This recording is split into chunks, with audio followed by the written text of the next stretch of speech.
Good morning, everybody, and welcome into Undisputed. I'm Jen Hale here with Skip Bayless and Shannon Sharp. Hi, guys. Good morning, Skip. How you doing today? My school, Vanderbilt University, strikes again in sports. I've got to congratulate Gordon Sargent, who's just a freshman at my school, Vanderbilt, for winning the national NCAA individual golf title yesterday in Phoenix on the first playoff hole over the stars of Oklahoma State and Texas and North Carolina. And the team competition starts today. And we, Vanderbilt, are the #1 seed in the nation. Best school, pro pipeline. What more could you ask? 2 cases y'all don't win the team title today. 2 cases? 2 cases. Well, who knows? I mean, it's just loaded. We shouldn't be as good as Oklahoma State. Well, you know what, Skip Bayless? That was some great news, but I have some great news myself. Your boy gonna be a granddad. Oh, yeah. Your boy gonna be a granddad. Granddaddy, you about to be an uncle. Okay. They about to call you Uncle Skip. Okay, all right. So go ahead and try to top my Vanderbilt with granddad. And I guess I'll go with granddad. He gonna be uncle. He gonna be Uncle Skip. Okay. Congratulations. 2 cases, y'all don't win the team title. You right. just told me y'all better than Texas, Oklahoma State, all of that. Well, we've got a freshman as our star. They probably got seniors as stars. Hold on. He just won the individual award. Did. Two cases, y'all don't win the team title. All right, I'll take it. Okay, I got it. See, you fall for because the Okie I be true to my school. Come on, Okie State. I think Ricky Fowler went Okie State, right? Been drinking a bunch of players went to Oklahoma State. Well, y'all ain't winning there. Yeah. Y'all ain't got no true blue blood down there. All right, here we go. Congratulations to the Commodores. Congratulations, Shannon, Granddad, and best of luck About to be a papa. with the baby and the delivery. All right, let's dive right in, guys. I can tell you're ready to go. Steph Curry back in the finals with the Warriors. This time, obviously, no KD by his side. Steph seeking his 4th title and still looking for that first finals MVP award. Shannon, Granddad, on a scale of 1 to 10, how important are these finals, particularly to Steph's legacy? I'm going to give it a 2. And you know what? As a matter of fact, I was thinking about it while you was doing the read, Jenny. I'm going to take it all the way down to a 1. Because it's icing on the cake. Skip, he already has 3 wings. He already has 2 finals MVP. And Skip, now, if we was having a different conversation, Skip, if James Harden was here, if Joel Embiid was here, Skip, I would go 9-10.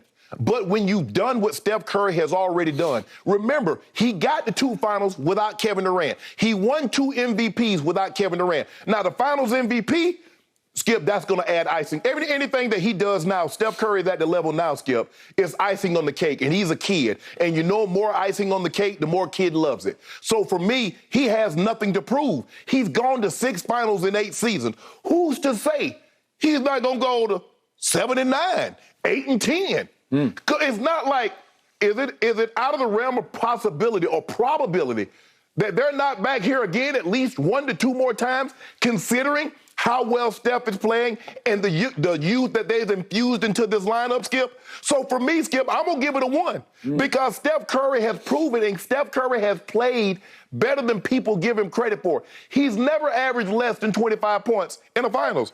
He averaged 26, 5 and 6, and he should have been the MVP that year. In 2017, Skip, he was 27, 8 and 9. 2018, he was 27, 6 and 7. And the year they lost to Toronto, he was 35 and 6. He's averaged 26.5, 6 and 6 for a career in the NBA Finals. And because he doesn't have a Finals MVP, people think he hasn't played well. He's played really well. In most situations, averaging 28, averaging 27 in an NBA Finals game probably will get you MVP. But not when the guy that's playing alongside you averages 33 or averages 35.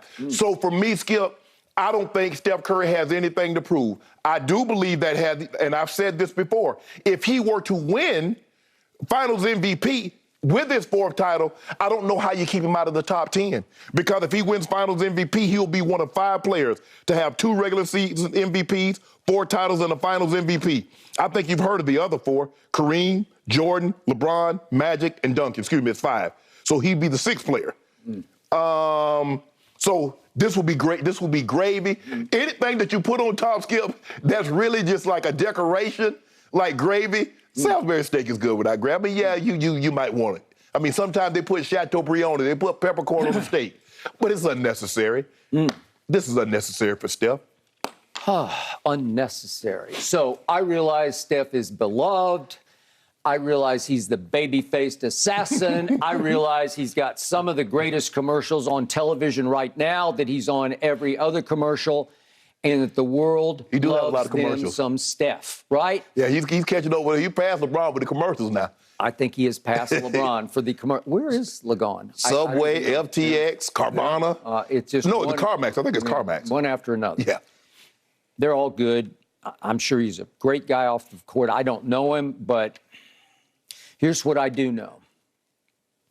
This finals, to me, from my side of the table, from the seat I sit in, is huge for Steph Curry. Because all I know for sure is that in his first finals, he fell behind 2-1 to LeBron James without Kevin Love, without Kyrie Irving. Mm-hmm. And it came down to a Game 4 in LeBron's house in Cleveland, his palace, the King's Palace. And Steph had not done enough to put them on top in that series because they were in rare danger of going down 3-1. LeBron should have won that game. That was a huge game. That was the turning point for his legacy. If he had finished them off at that point, we'd be having a different goatish conversation here. It would be much closer. Now it's no contest. But the point was that it wasn't until Iguodala got inserted into the starting lineup that the script got flipped in that finals. Okay. LeBron had a bad game in Game 4. Iggy had a great game in Game 4 on both ends of the floor, guarding LeBron and scoring the basketball. And here we went. And Steph's numbers in the end look fine. They look good. But Iggy was the MVP of that series. That's all I know for sure. And then we fast forward to the 2016 finals, and Steph and company are up 3-1.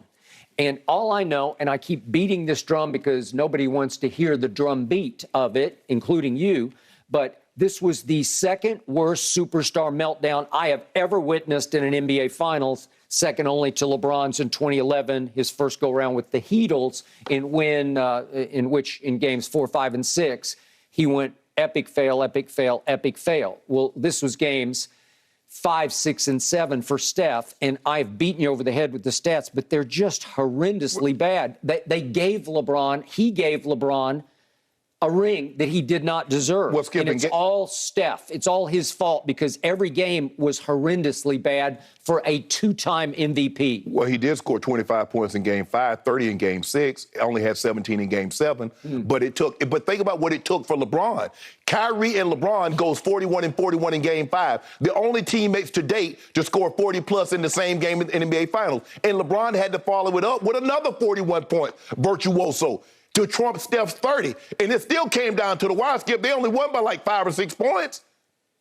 3 games, 5, 6, and 7, 2 of which are in your house, Steph Curry. Yeah. You shoot 37% from the floor. You shoot only 36% from 3 when you're a career 45% three-point shooter.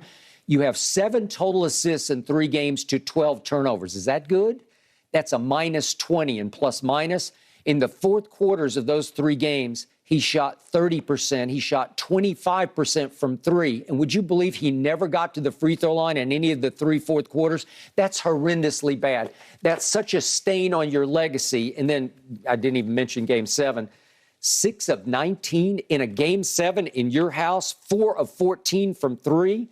1 of 6 in the fourth quarter from the floor, and 1 of 5 from 3. Are you kidding me? But here's the thing, though, Skip. I mean, he's not the only guy that's gone 6 of 19. In the Game 6 against Seattle, Jordan went 6 of 19. But his teammates picked him up, and they won. And that's what you have to – this is a team sport. And I get you're talking about your guy that won the individual. Now he's going to have to parlay what he did as an individual. He's going to have to parlay that into team success. Sometimes you can have individual success. And we saw Kevin Durant last year. You spoke about that great, what was it, Game 5, where he was 48, 17, and 10. But without Jeff Green going 8 of 9 from 3, without Blake Griffin giving you 19 on 50% shooting, I'm not so sure we're even talking about Kevin Durant because they would have lost the game. Well, speaking of Kevin Durant, after this epic fail, then Steph Curry leads a contingent across the country on July the 3rd to recruit Kevin Durant to please come save us. KD right? was waiting by the phone.